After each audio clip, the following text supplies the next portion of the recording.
My name is Average Joe, and I'm a proud geek with expertise in movies, superheroes, and animation. My name is Beef Pork Ribs. I'm a fine repository of esoteric knowledge, which I suppose most people would qualify as geeky. Though I dabble in many fandoms, my main areas of expertise are anime, movies, and Belgian comics, with a strong recent insurgency of D&D. Our mission is to bring nerd and geek culture to the masses by sticking it all under the microscope. Welcome to the Bat Jar Podcast.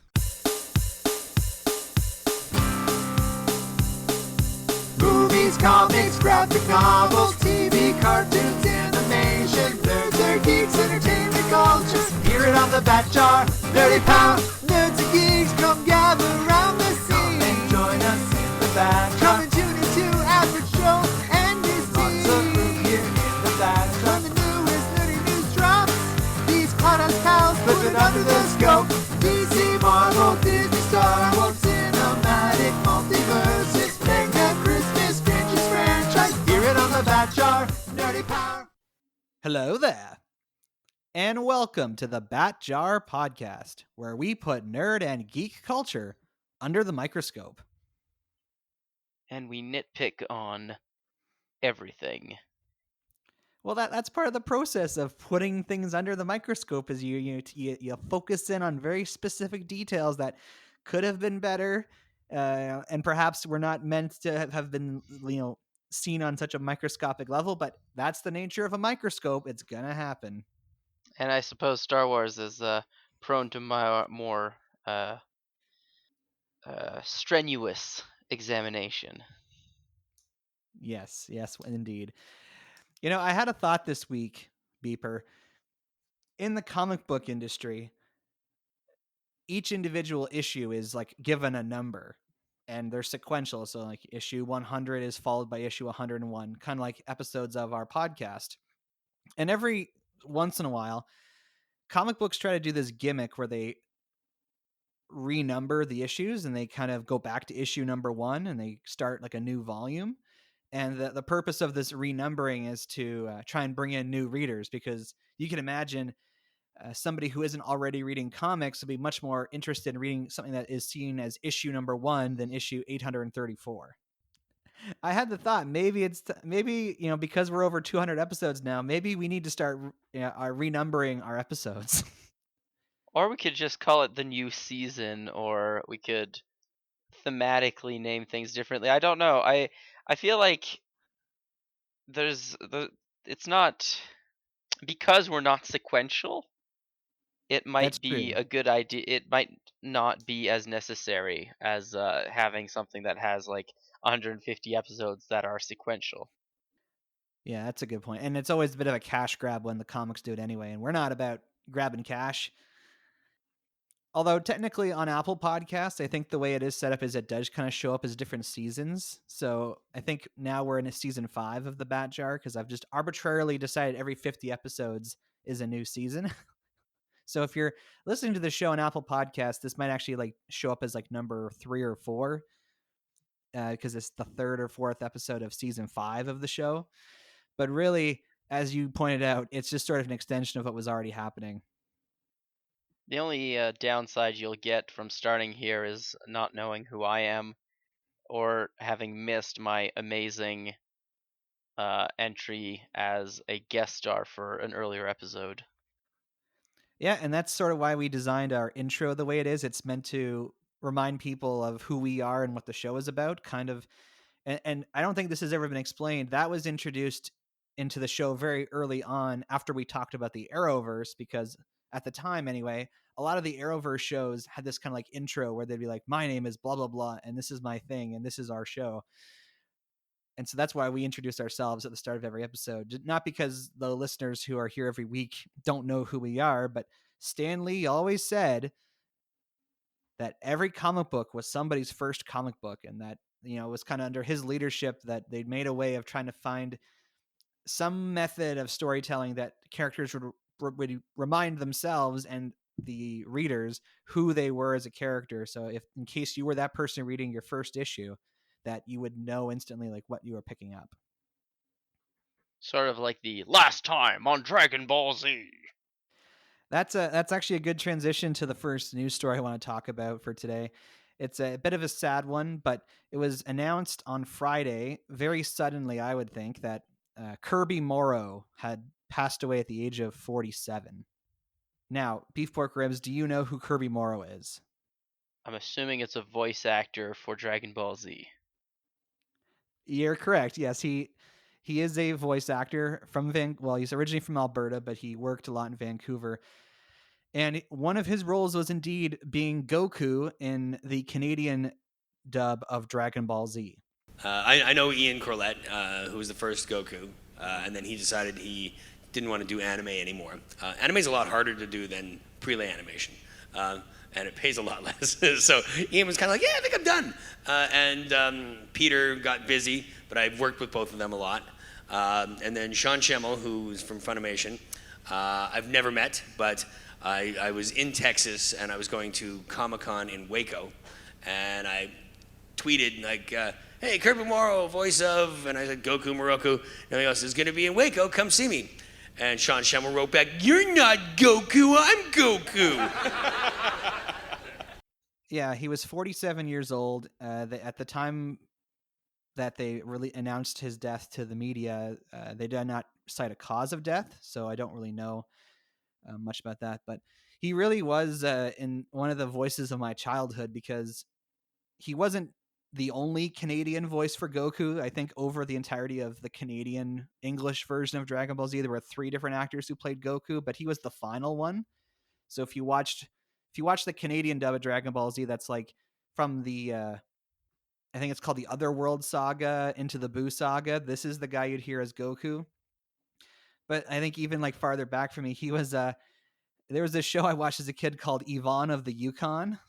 Oh man, that brings back. Who was he in that one? He was like the main kid, like Tommy. Oh wow, He that played was a one of the long time.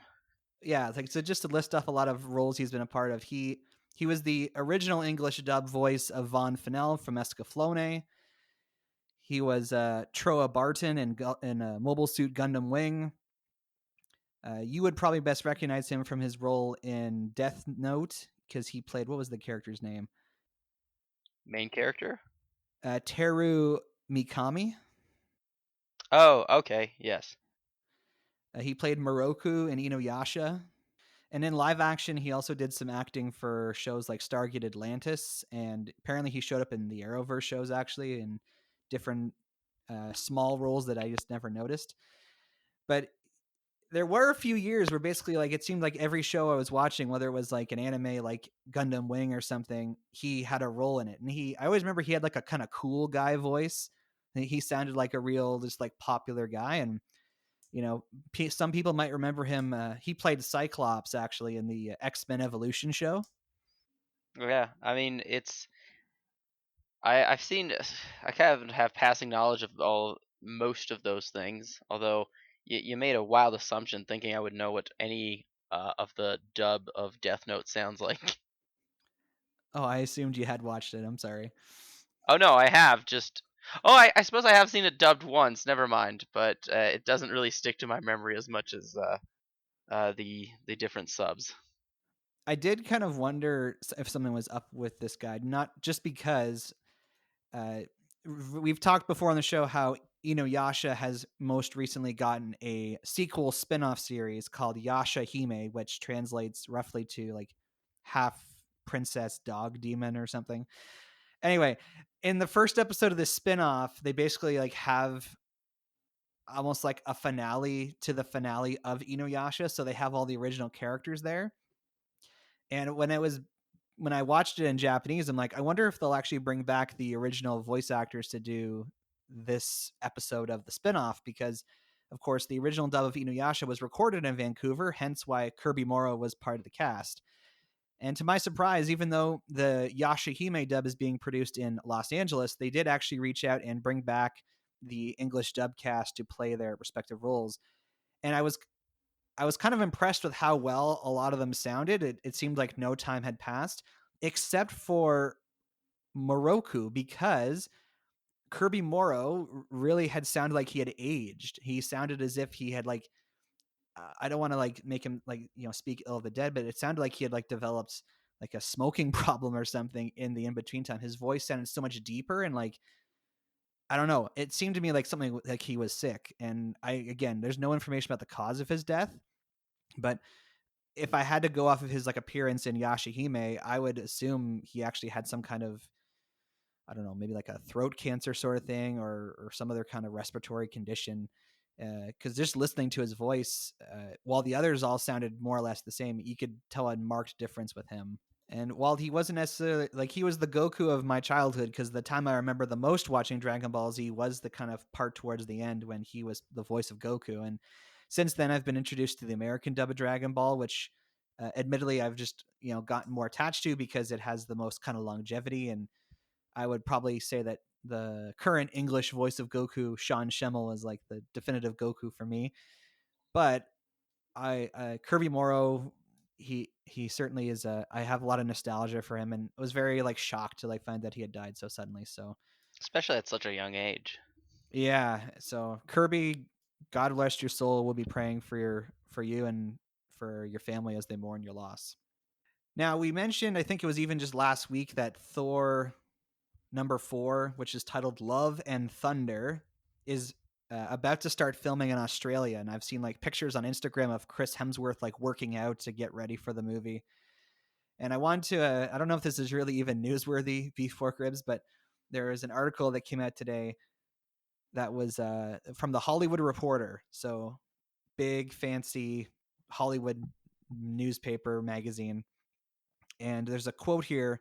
It says, Thor Love and Thunder is starting its Australian shoot with a sprawling cast assembling to what one insider is likening to an Avengers 5 feel, thanks to its ensemble.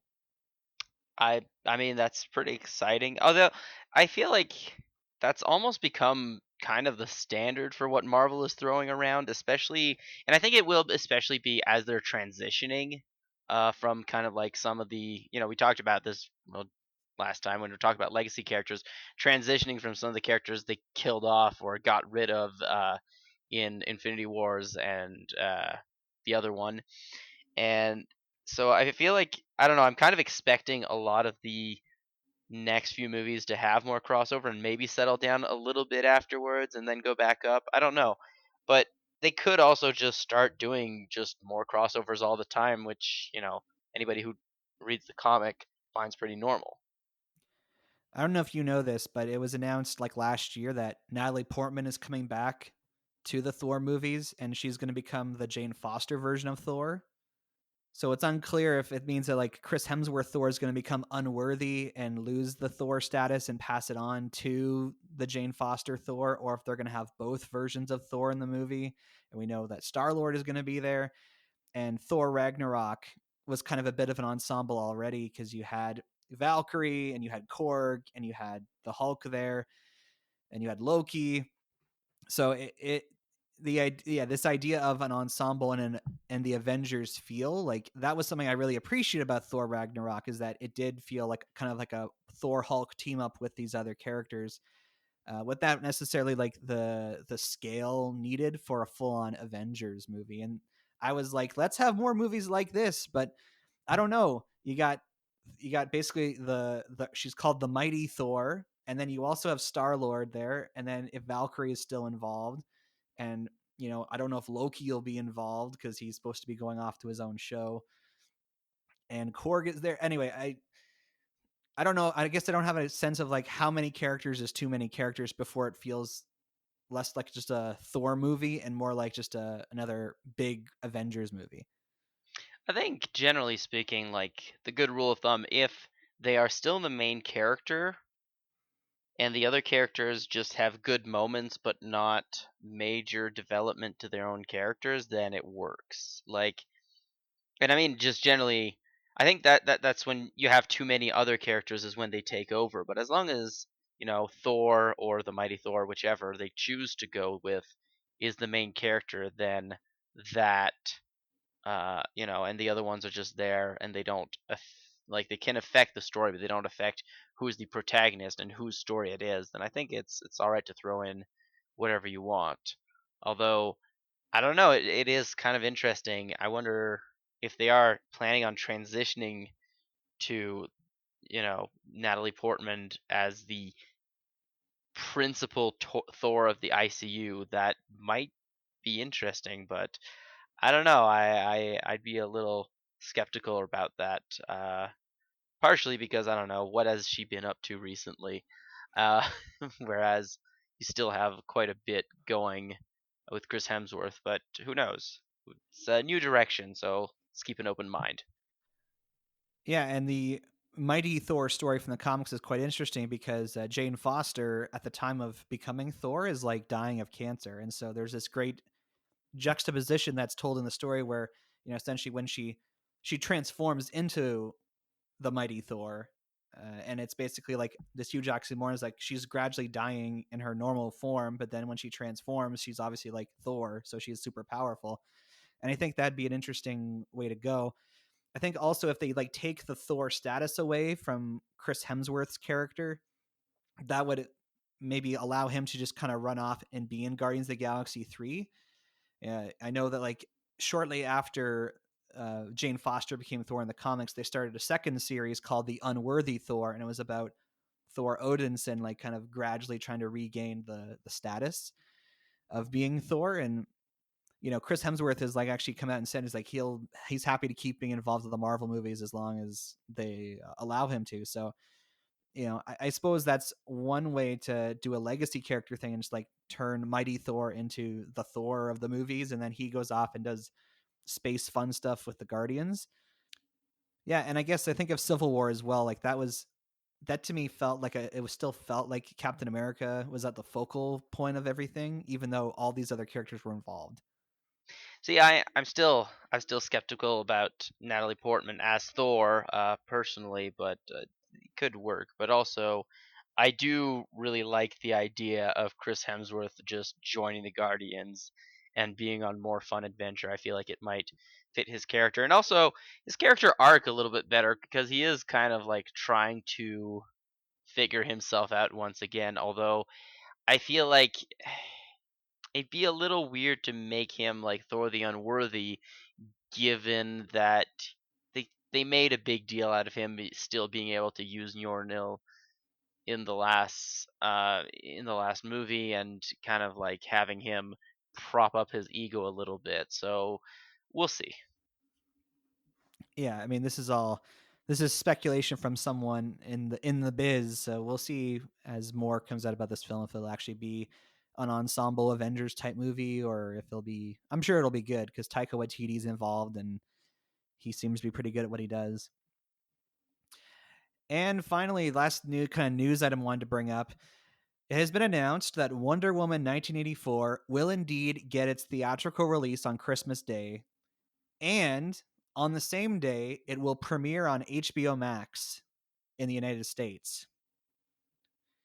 Now, this is a big deal because there has never been an occasion where a major blockbuster movie has debuted on a streaming service at no additional fee on the exact same day it's available in the theaters. Usually, a movie will appear on streaming several months after its theatrical release is already completed, around even after, I think in a lot of cases, after its home video release or, available for digital rent or digital purchase or what have you. This, of course, is disappointing for those of us outside of the United States because as of right now, HBO Max is not available for access in any country except the United States. And so if you don't live in the US, the only way you'll be able to go see Wonder Woman 1984 is if you actually choose to go to a movie theater. I mean, I'm not too upset about it, but also partially because I got a card to go watch a movie as a wedding gift. But I don't know. It seems a little like it does seem strange that it's on the same date, but I think that is probably going to be a little bit more common. And I feel like if HBO Max was available in Canada, they probably would still keep the same release date. And I think it just goes into the whole thing. We talked about it a little bit last week when we are like, oh look, Disney Plus is staggering the release of The Mandalorian with the new Marvel shows so that people will keep interest in the service. Because and I know a few people that I've talked to about it who are like starting to talk about how there are too many streaming services. It used to be like Netflix, you'd get Netflix and you get almost everything, and now because there's so much variety, you're not too sure what you want to get, and so you get two things. Pirating is starting to come back a little bit, but also people might just get like one service for a month, then cancel, then another one, then cancel, and just like juggle what they're getting. So it might just be part of like HBO Max's strategy to keep people subscribing to it at different times. Yeah, like I imagine there will be a surge in subscriptions for HBO Max in the wake of this announcement, because here in Canada there are certain places, like where I live in Ottawa, movie theaters I believe are currently open, but I know there's certain spots that are under total lockdown right now, where businesses and churches aren't even open. So Christmas Day is only 33 days away at the time of our recording, so it doesn't really have a lot of time for movie theaters to possibly be open again. So while I'm of course hopeful that I will get to go watch this movie in a theater in Canada, because that's all you can do, it really doesn't leave you a lot of options. And I know in the United States it's kind of all over the place as well. So at least there people have the alternative option of getting HBO Max, and like you say, they might only get it for a month just to watch this one movie, because again, there's no additional user. It's not like Mulan where you have to pay an additional fee for the film. If you pay for HBO Max, you will get access to Wonder Woman 1984 right away. And I checked it out because I'm like, well, I've heard that other HBO Max exclusive content things will go to Crave in Canada, but apparently no such deal has been struck for Wonder Woman 1984, because it is such an unprecedented event to have a movie debut in theaters on the same day it's available in a streaming service. Yeah, I think it will be interesting to see how that balances out, and maybe if other like streaming services do end up picking it up to like once you see the void, or maybe you'll just see a spike in VPNs being changed, and people just accessing it from places they're not supposed to be able to. That might also be a possibility.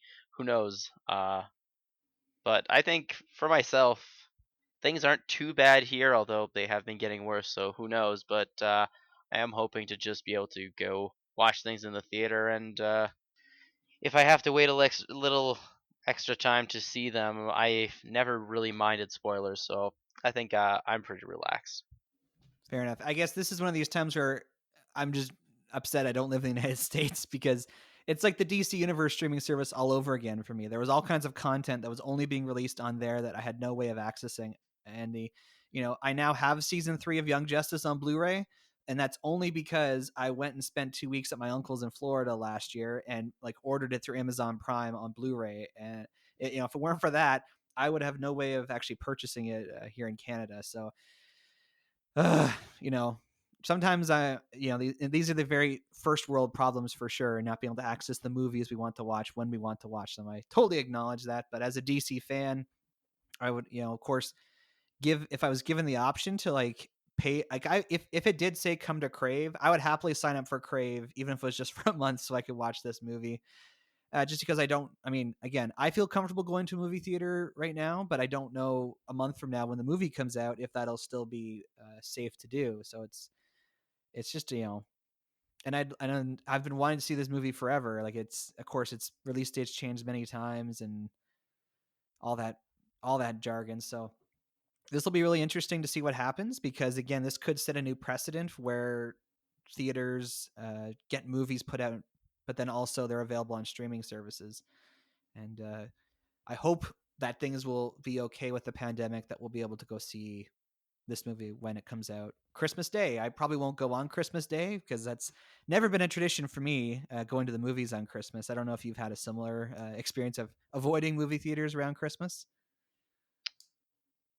I don't think I've ever made like a pointed effort to avoid them, but also there's never been a particular effort to go see, like I don't remember going to see any movies like on Christmas Day either.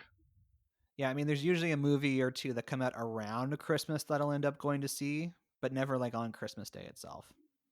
And speaking of Christmas, I guess that's a good way to transition today's topic.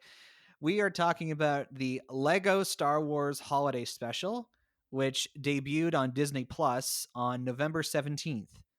And as we mentioned last week, that was very intentional on their part because this whole Lego holiday special is meant to be a callback to the infamous Star Wars holiday special, which aired on November 17th, 1978. Now, for those of you who are new to the show, we did an entire episode last year covering this holiday special in its entirety. And Beef Pork Ribs, I don't know if you've either listened to that episode or have seen the original holiday special. Neither of those things. I went into this pretty blind, although I did watch it with Mjolnir, and she has seen the Christmas special, so she was pointing out a few things that were like specific callbacks to the original Christmas special. I do know its reputation, however, and I don't know. From everything I heard, this seemed to have been an improvement. Yes, if nothing else, this Lego holiday special is indeed a marked improvement over the original holiday special. I will definitely give it that. This was just announced earlier this year, and so I imagine this is like the first and perhaps like a series of Disney Plus exclusive Lego Star Wars content. Who knows? But Beef Pork Ribs, why don't you do everyone a favor and just kind of describe for us what happens in the what would you say is like the Blu-ray case description for the Lego Star Wars Holiday Special? This is so cool! We see my master and my master's father. Emperor Palpatine? I don't believe it! You think maybe you could put a shirt on?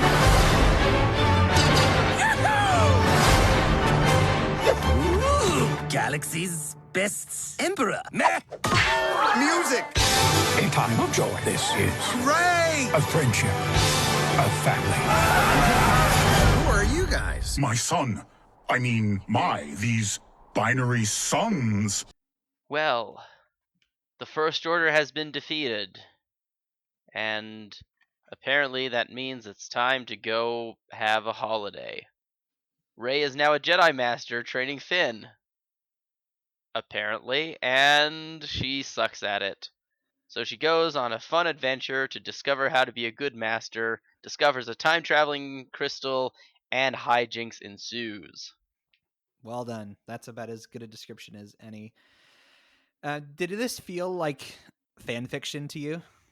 I hadn't fully thought of it that way, but I'd say, on the whole, perhaps not, but there are definitely a lot of parts that did feel very fan fiction-y, and one in particular that felt like it was specifically made as a response to fan fictions that have been written muchly about the Star Wars universe. But I don't know. I think it was like I didn't feel overall as fan fiction, I'd say, because it just felt like Lego Star Wars doing Lego Star Wars thing. I mean, if you're familiar with any of the like Lego franchise versions of like games or movies of versions of different things, it's generally a lot more humoristic and kind of irreverent, and also kind of bouncing all over the place, and a lot of referential humor, which this definitely had a lot of. So I'd say some parts of it did feel like that, but overall I think it just felt like a slightly wacky Lego thing. And I said this a few weeks ago, but I want to make it clear again. This is not produced by the same people who did the Lego movie and the Lego Batman movie. This is just, there's actually like this little group of Lego Star Wars people that have been producing like little shorts and specials for years now. So this is, I think, more of those people. And you really see that because in my opinion, like the theatrically released Lego movies, like they have in jokes and meta commentary and like, Lego jokes, like jokes about Lego. But I feel like there's also like a level of heart and like a commentary on like childhood and like storytelling and like how a child views something like Batman or just adventure stories that you don't really see here. And just so if you're like, oh, it's like the Lego movie, like that is not what you're going to get here. Like just set your expectations lower than they probably already are. Because this is also like a hot take of mine. The best parts of this thing were put in the trailer. I did not see the trailer, but I guess I see part of that, but also I don't know. I didn't go into it comparing it to like the Lego movie. I did go into it comparing it, like thinking of comparing it to like Lego Indiana Jones or the Lego Star Wars games or the Lego Marvel games. And I feel like if you're setting your standards around there, it's probably going to be a little closer to what you're expecting. Fair enough. And so I would say that's probably the better way to go about enjoying this is like, don't watch the trailer because it does spoil a lot of like the best jokes that end up being in the actual scene. So like, for example, we're going full spoilers for this, guys. So like, don't expect a spoiler warning. But like, for example, there's like a scene with with two different Han Solos from two different time periods. That's how they end the trailer. And if I had not seen that in the trailer, I probably would have laughed my butt off when I actually saw it in the special. But I was just kind of waiting for like, okay, when are they going to do the Han Solo who shot first thing? Having not seen the trailer, I did laugh a lot. That was a great joke. So maybe, yeah, if you haven't watched the trailer, don't just watch this because I could, looking back, yeah, I could see how you could put most of the really good jokes together in a trailer, and then the rest of the thing would not be amazing. Yeah, and I think unfortunately, like my expectations were set too high by the trailer. I was like, oh, like these are a lot of really funny jokes, and the whole thing is going to be just like this. Turns out not necessarily the case because it was indeed a lot of the best moments from the special. Again, this is me putting things under the microscope and getting too nitty gritty here. But I was kind of hoping that this would teach us a little bit more about what Life Day is, the holiday they're referring to, because they don't celebrate Christmas in a galaxy far, far away. The Life Day that's referred to in the original holiday special is indeed a Wookiee holiday, and the whole thing is set on Chewbacca's home planet, which at that time in Star Wars history had not been like officially named Kashyyyk yet, but the matte paintings they had made it look like it was what we saw in later movies as Kashyyyk, so it worked out fine. But even within that, they don't really explain what Life Day is. They kind of like mention it's like the holiday for giving or something, like kind of thinly veil it as like a Christmas stand-in. And I was kind of hoping that maybe we would learn more about what Life Day is, because even though it's a Wookiee holiday, it appears that other races celebrate it. And I don't know how you felt about it, Beeper, but in this, it just sort of seemed like it was just a Christmas stand-in. Yeah, that's 100% what it is in this. And I, again, had Mjolnir not told me, I wouldn't have even known it was a Wookiee thing. I would have just assumed Chewbacca's the only one whose family is still alive, and that's why they're celebrating it with him. That was actually my thought at first. Was like, oh, well, I guess everybody's family is dead. But I mean, they did bring people back from the dead, weirdly, not as Force ghosts in it. So I don't know. Yeah, I mean, like the actual party that they're putting on is set on Kashyyyk, but it's within inside the Millennium Falcon. So like the fact that they actually go to Kashyyyk is kind of pointless because you hardly ever actually see the planet. You mostly just see the interior of the Millennium Falcon, and maybe because it's all Lego, it was just simpler to build a Lego set of the inside of the Falcon. I mean, yeah, probably. I mean, also, it's really hard for like Lego to do r- settings that don't have buildings or something like very specific in it. Like trying to redo the ecosystem of a planet, I feel, is a little bit harder. Although it's true, it could have been more swampish or more, you know, aquatic. I guess, yeah, the Millennium Falcon is just kind of parked on grass with a few trees around it. So maybe the type of tree they cut down to be like the stand-in for the Christmas tree is was an indication, but it was kind of a weird choice to make such a pointed detail about it, especially because I mean Chewbacca's family was coming in anyway, so like it would have made more sense if they were visiting them. If they were coming in, they could have flown them in on a spaceship and had this literally anywhere else. And the cast of this, the voice cast, it's mostly like Star Wars sound alikes. I actually thought for most of it that it was Daisy Ridley playing Rey because it sounded enough like Rey. I'm like, wow, like. And then when I looked at the cast at the end, I was like, oh, it wasn't her. Interesting. I thought she sounded older, but Really? yeah, I Okay. personally I realized it wasn't her, and I thought she sounded like an older woman, but I could be wrong on that as well. Well, most of them didn't sound convincing to me at all. Like the guy who was playing Finn didn't sound like Finn. The guy who was playing Poe Dameron didn't sound like Oscar Isaac to me. Even the guy they had playing the Emperor, I'm like, they have had actors other than Ian McDermott play the Emperor in like Clone Wars and Rebels, and they've done a much better job of sounding like the Emperor than this guy did.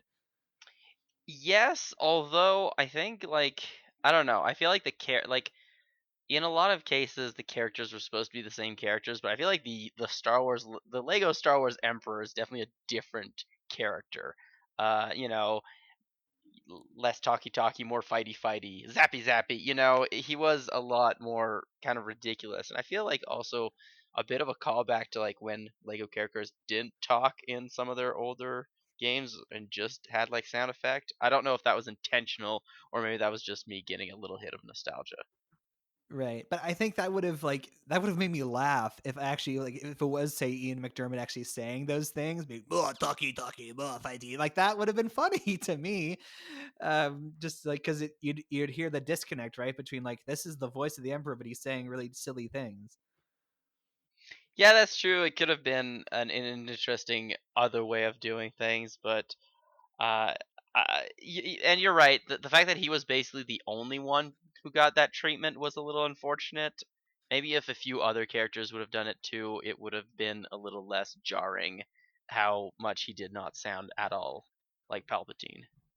Like and some of these actors are kind of they've been involved with Star Wars for some time. Like James Arnold Taylor, who plays Obi-Wan Kenobi in this, has been the voice of Obi-Wan in various things since like the mid 2000s. And the guy who plays Darth Vader in this, Matthew Sloan, I first heard his name because he played Darth Vader in the Force Unleashed video game. And while I could tell it wasn't James Earl Jones, I'm like, okay, it sounds enough like Darth Vader that I believe that this guy is doing the part. Yeah, I mean it was a strange mix, and I feel like but the other thing is also they did consciously make him act less like Palpatine, whereas most of the other ones more or less acted like themselves. I mean, maybe we can get into that, like characters that felt a little bit off. Because I mean, Palpatine definitely felt off. Ray felt weird at times. Definitely. Kylo Ren felt probably the most like himself. But Darth Vader also felt a little bit off at times, especially when he was like talking to himself slowly. Like he felt like a dumber version of Darth Vader. Yeah, and then perhaps that's where the Lego-ness comes in, and they do feel like exaggerations of the characters, of course, because it's a more comedic property, and they're like meant to almost be like caricatures. Like, and maybe that's where like the childhood element comes in. Is like this is like a kid, they've seen the movies, and now like they're kind of just using like the bare bones elements of the characters to like portray them in this way. Maybe I'm giving this too much credit. I mean, okay, but I think that I think that covers something though about it is that whether intentional or not, they did have some great moments and some really cool things in it. Even though overall, it might have not been the greatest piece of media I've ever listened to, I do think that some parts of it were still worth. I would still recommend somebody watch it. Maybe not rewatch it, but watch it once and be like, "Ha, that was entertaining," and then put it aside forever, or go back to watching clips of it. But I'd recommend watching it at least once. Speaking of entertaining, this is a good way to Ben the movie buff actually sent us a message, and we'll get you to read it out for us. All right. I can't remember what Ben sounds like, so he's gonna sound like. Should I do a voice for him, or should I just read it out? Maybe I think the last time you impersonated him, you just tried to sound enthusiastic. All right. I thought the LEGO Star Wars Holiday Special was pretty entertaining. It definitely has a lot of trademarks you'd expect to see in a Christmas special of any kind, but there are enough funny jokes and amusing ideas to keep things interesting for its 44-minute running time. Some of the jokes weren't that funny, but I did laugh at a fair amount of them, like the hello there moments. Should be moments. The scene at the Millennium Falcons are a hit and miss for me, but I had a blast watching Ray time travel throughout the Star Wars galaxy and becoming a part of many familiar and exciting moments of the series. I think children will have barrels of laugh with this special, but I also feel like there's enough there for the adults, Star Wars fan like myself. Oh, the adult Star Wars fan like myself. I missed a comma there, or put one where there wasn't one. I'll give the special 3 out of 4 Bat Jar cookies. Happy Life Day. Oh, he was generous. Yeah, so I guess this is a good time to bring this up. If people don't understand why I say hello there at the beginning with like a quasi British accent, it is supposed to be a reference to Obi-Wan Kenobi saying it, particularly the way Ewan McGregor says it in Revenge of the Sith. And that was one of the moments that made me laugh out loud. And this is when he does pull out the hello there when they run into Rey. So that certainly, even though I was spoiled a lot of the funny moments, that was one that did get a chuckle out of me. Yeah, there were a few of these good moments, and maybe we should go through maybe the good, the bad, the ugly. Yeah. Okay, so the good. Uh, I would say that it has a lot of the good Lego meta humor we're used to. Like, there's a Lego version of the Star Wars Disney Plus intro that you see at the right now you only see it at the beginning of the Mandalorian episodes, but they did a Lego version where they flash through the colors and the different shapes of things, and then it comes up Star Wars, but then there's Lego and I don't know if this was meant to be a joke at the expense of The Last Skywalker, but I noticed that Rose has like a lot more screen time in this than she did in that movie. I don't think that was actually a dig at that. I think it was just they made it so that Rose would be in it. Um, but yeah, other really good things that I liked. The Baby Yoda making everybody stop fighting for half a second because he was so cute when they portaled through the Mandalorian set for half a second, I thought was really on point. That was in the trailer, so I was spoiled for that. Oh, okay. Um, yeah, there's a few things. A few things are interesting. I feel like a lot of this may have been written or done before Rise of Skywalker was finalized, because there are a lot of things that um it's hard to tell whether it was, although I guess not, because Kylo Ren does, after he gets thrown down, Palpatine gets thrown down to the reactor core, is like he won't get back from that, and that definitely felt like a wink at like get it, because he definitely shouldn't. But yeah, there were some things. I'm gonna be honest. I need to say this because I'm a terrible person. There's one joke I really hoped was happening, because like when Ray was going, like watching different masters and apprentices together, I knew it wasn't going to happen, but I so very much wanted her to then just time travel and get to the Jedi Temple and like be like, "Oh, and Matt, it's Anakin Skywalker training." Oh, and just like cut to that. I think that would have been really funny, but maybe a little too dark for the kind of feeling they were going there. That's fair. I think the way that they wrote it certainly allows them to. They really like. There's a lot of reverence for the original trilogy, of course. Like there's in this because they when they go back to the time of the prequels, there's lots of jokes about things that people don't like about the prequels, and then as Kylo Ren is informing the Emperor and Darth Vader about what happens in the sequel trilogy, there's lots of moments to like kind of make fun about the things people don't like about the sequel trilogy as well. Yeah, and they did have a good balance of like humor and references, and like the you want to shoot first thing was, I mean, okay, it was in the trailer, but it was still hilarious. And the kind of like Darth Vader talking to himself was pretty great. Um, although I was looking at like you wrote, we had like a list of like meta jokes, and I feel like I kind of have to talk about it. The Kylo Ren shirtless scene, like, I like that they made fun of it, but there's something about when oh, red hair guy. Oh, General Hux. Yeah, when General Hux walks in and is distracted by it, that was the moment that felt like a fan fiction, and that almost felt like it was put in there for all the people who ship Hux and Kylo Ren, which I don't know if you were aware of this, but I've been made aware that this is a very popular ship. Ah, Yeah, and it did kind of feel a little bit like he was just a bit too distracted by a shirtless Kylo Ren, and that definitely felt kind of pandering to the shippers and to the fanfic. But the rest of it had some really, I think, some good and interesting moments. And uh, the worst thing since Jar Jar's speech to the Senate was hilarious. Not only because it's Jar Jar Binks, everybody loves to make fun of him, but because of the implication of what that speech ended up creating, which is the Emperor. I think it was kind of a mixture of great humor and some not so great. Yeah, like the shirtless scene was also referenced in the trailer. So again, like that was admittedly one of the jokes where they actually did more of it in the special than what we saw in the trailers.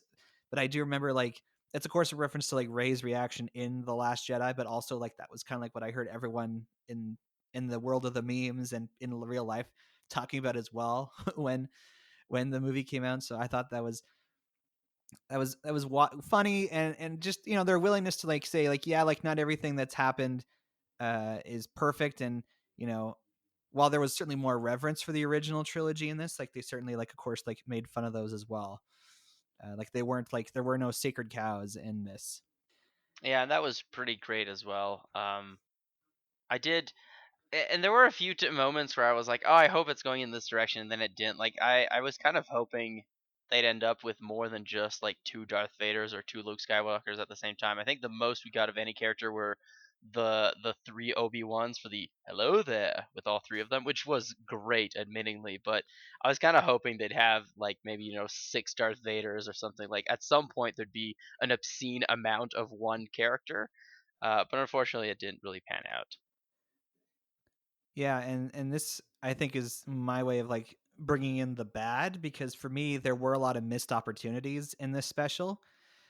For example, there's like one moment in the thing where you have Anakin from episode 1, little kid Anakin in his pod racer in the same scene as Darth Vader from like the time of Return of the Jedi and Anakin slash Darth Vader from the finale of Revenge of the Sith. They're all in the same scene. And I think even two of the Anakins are like right next to each other in the scene, but they don't interact at all.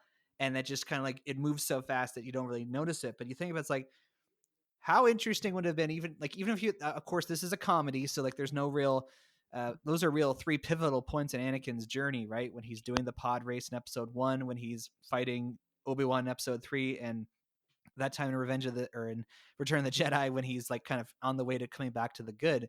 Like it would have been just hilarious to like see those three, make some kind of interaction. Like, wait, you're me and you're me. Like, what happened here? And like that to have some kind of moment that I don't know. Those and even having the three Obi-Wans together, like that didn't really amount to much other than the one hello there.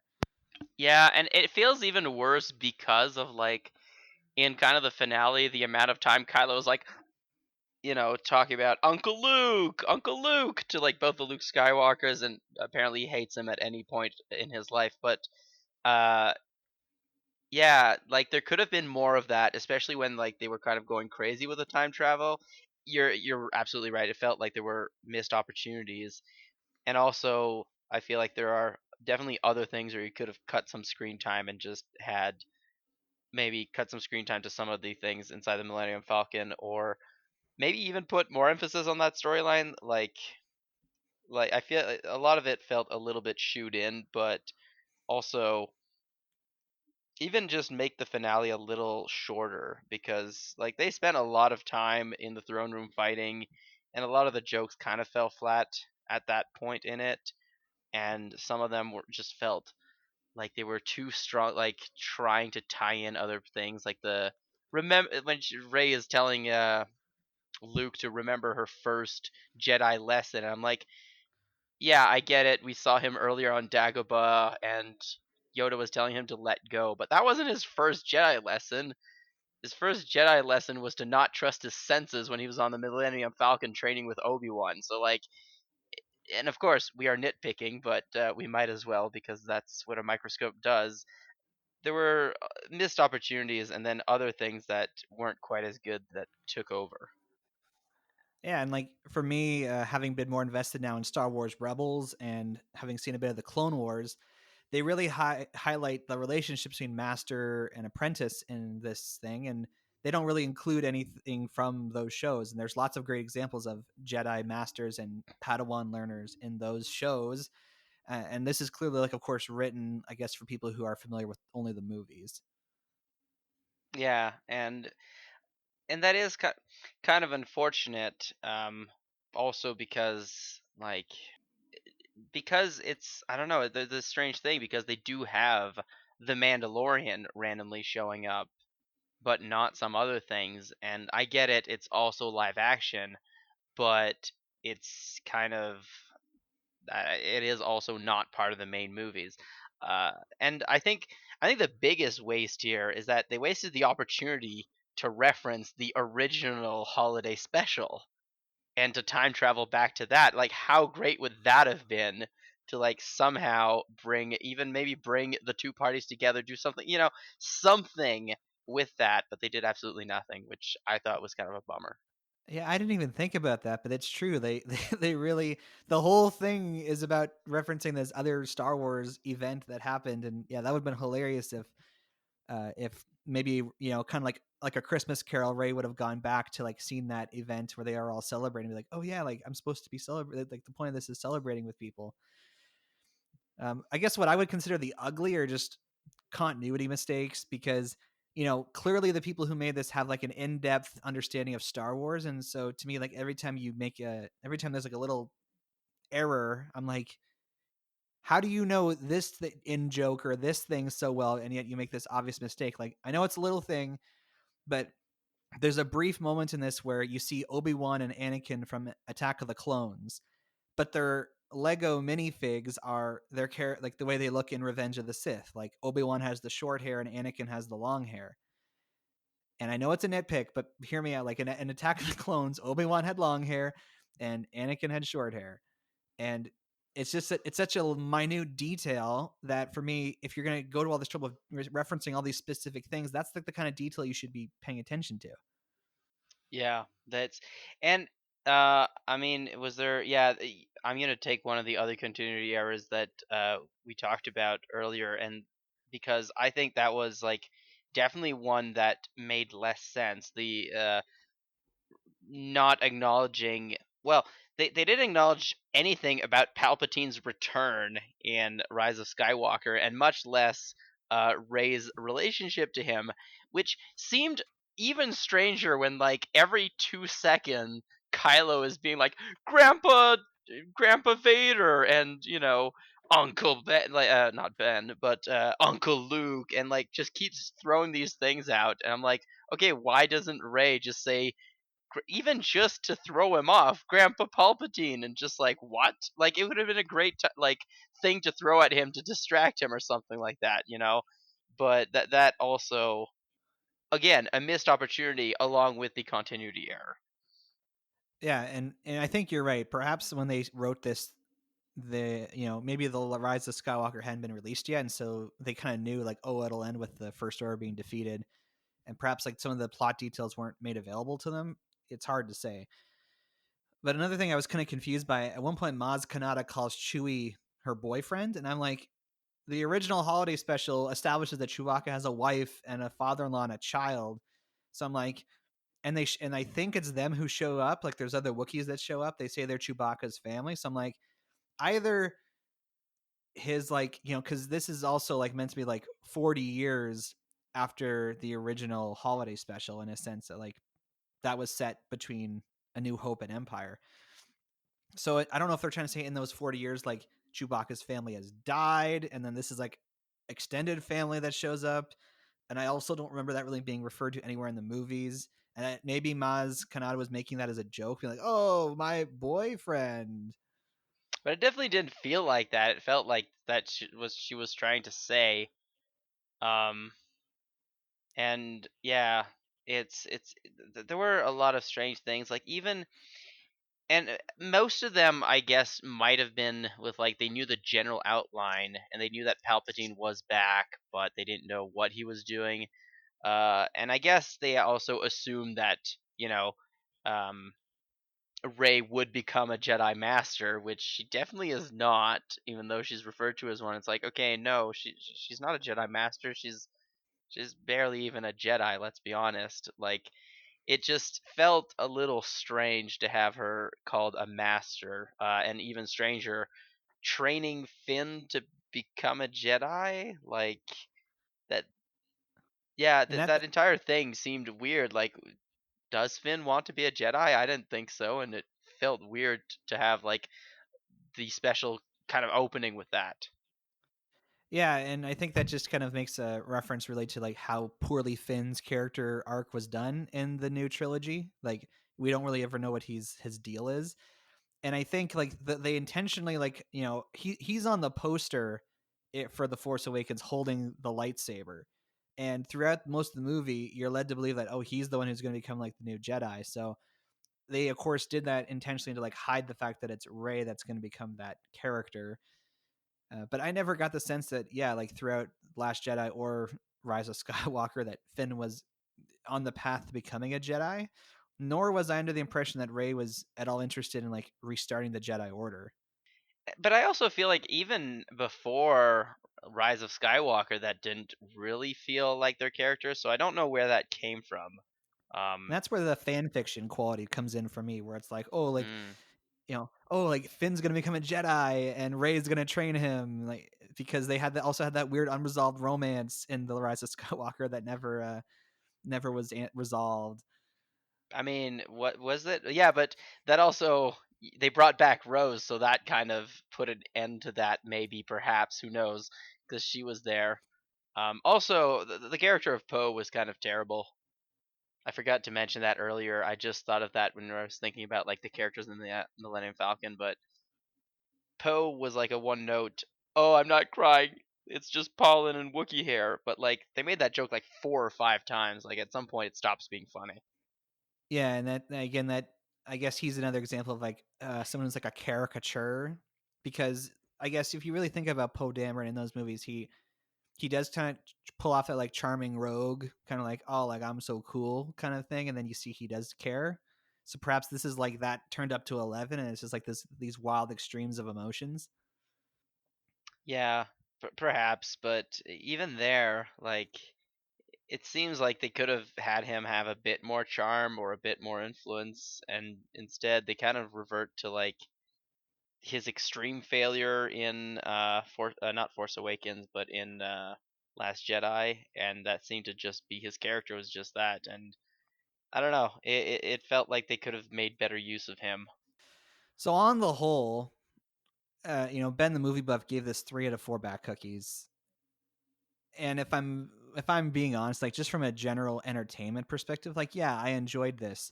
It fell far below my expectations, mostly because the trailer was so funny and it unfortunately revealed a lot of the best jokes.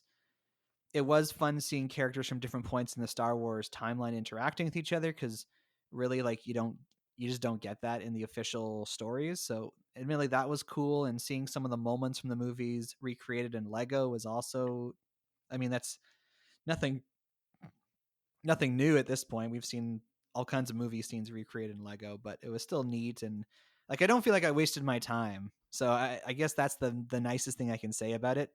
And if I'm thinking in terms of back cookies, like objective quality versus my own entertainment, like I can't. I'll probably, I guess, I'll give it like a 2.8 out of 4. Oh, okay. I mean, I'm gonna go with a solid 2.5. Like the parts that were good were really good, but I don't think they were worth necessarily the whole rest of it. And I feel like, 'cause I watched it recently, and like the more we talked about it, the more I was like, yeah, it was mostly missed opportunities, and that kind of is still a little bit annoying. So I'm gonna say that yeah, 2.5 out of 4 bat cookies. And I think we should also mention this. I think this is obviously intended for children, and that there's enough jokes in there that the adults sitting there and watching with their kids will appreciate it. So we fully acknowledge that like by sticking under the nerd and geek microscope, it's not going to show up very well when you're looking so closely at it. But it is what it is. It's content for Disney Plus, and so if you have any attachment to Star Wars and you have kids, like give it a watch. and it's only 45 minutes long, so it's really not that huge of an investment of your time if you per se like don't have kids and are just a Star Wars fan. But yes, happy Life Day to you, beef pork ribs. Hopefully you've taken stock of all that's important to you now that you've experienced some version of Life Day. I do believe that I am absolutely ready to be a Wookiee now. So if you would like to get a hold of the podcast, we will remind you how you can do that. If you want to reach the show, you can send us an email at batjarpodcast@gmail.com. Or you can tweet us at The Bat Cookie Jar. You can find the Bat Jar Podcast wherever you listen to podcasts, including YouTube, because we got a channel. Share our posts on Facebook, write reviews, give our shows a rating. This will help all people join us inside the Bat Jar, and we appreciate it dearly. And normally this is when we would go inside the Bat Jar to pull out our topic for next week. But we're getting towards the end of the calendar year. In fact, like today was the last Mass for the liturgical year of Christ the King. And next week, Advent starts, which is in the Catholic tradition, the beginning of a new year, a new liturgical year. So it's certainly getting closer to Christmas. My house is already fully decorated. We had our first, I think actually it's still happening, the first like significant snowfall of the year. And so really most of the content we're going to be putting out between now and the end of the calendar year will be Christmas themed, which is just sort of fitting for the season. Now, beef pork ribs, I want to get your opinion on this because normally towards the end of each calendar year, we've done an episode on comic book movies that have been released that year in theaters. But of course, for 2020, we've done our episode on New Mutants, right? Or have we not? Yeah, yes, we have. We've done an episode on New Mutants. So that was it. Well, that's the thing. If I actually count every movie that was actually released in theaters, I think there's only like 5 comic book movies that came out this year. And we normally factor both domestic and international box office into our calculations, which of course are both very small compared to previous years. So do you think we should even attempt a comic book films of 2020 episode, or should we just skip in right into talking about Christmassy stuff? It will be Advent. I'm okay with just going straight into Christmassy stuff. I never do it beforehand, which is why there are no decorations up in my house. I mean, also because we don't have that many decorations yet. But even if we did, it would be different. And we'll just start getting ready for Christmas then. One idea we had, there's a movie that's super popular, especially in the nerd and geek community, that I've never seen before in its entirety, The Nightmare Before Christmas. You've never seen my favorite Christmas movie. What is wrong with you? Okay, well then that settles it. So next week we're going to have to talk about The Nightmare Before Christmas. I'm a little concerned it's your favorite, but that's okay. We'll get into it next week. So come back to the Bad Share podcast next time for us to discuss The Nightmare Before Christmas. And until that time, I'm Average Joe. And I have Beef Pork Ribs. Catch you on the flip side. And happy Life Day.